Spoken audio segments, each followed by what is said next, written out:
Premier Chiropractic family. Happy New Year. So I am just going to encourage everybody to, of course, commit to your New Year resolutions, or as I like to call it, your New Year habits, by being a healthier you. So I thought it'd be very nice of me to share with you a very healthy holiday dessert, something that's special for the weekends that I'm making for New Year's Day tonight myself, which is a paleo brownie, and it is absolutely amazing. So I'm going to give you a couple healthy tips about how I actually bake, because it's not just about what you are baking, it's how are you baking.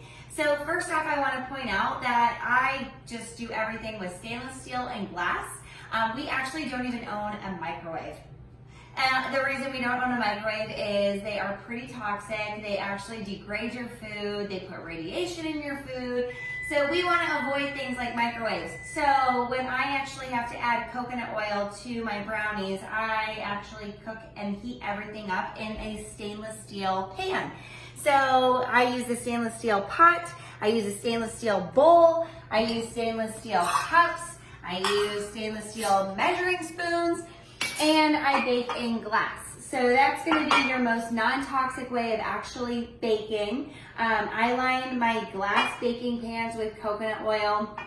And just a couple tips on actual ingredients in something like paleo brownies, which, by the way, I will be posting the recipe underneath this post. So just check in the comments and you can actually make it at home. I'll give you all the measurements, all the ingredients.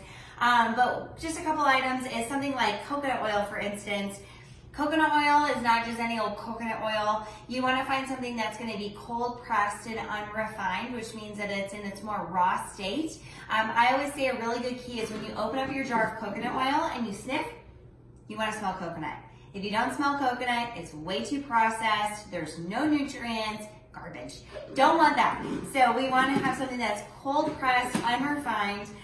When I use chocolate chips, so I try to be really selective with the brand of chocolate chips. So I found one that is 70% cacao. That means it's going to have more cocoa compared to sugar.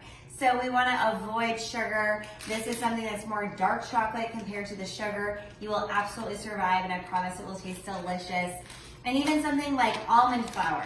So almond flour is a really good flour substitute, but you want to make sure it's a non-negotiable that it says organic, because almonds, nuts, are products that are very heavily sprayed with pesticides. And that's something that not a lot of people know. We'll get almonds, we'll get cashews, we'll get walnuts.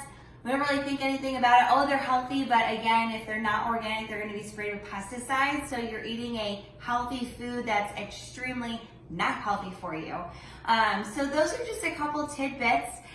What I'm going to do now is I'm going to add in my almond butter, my dark chocolate chips, to everything else in my mixing bowl, containing things like applesauce for a sweetener, and a little bit of maple syrup and vanilla. And it's just going to be absolutely delicious. But I hope that I gave you some useful tips to use in your kitchen on how to improve your health, decrease stress in your body, and have a great start to 2020.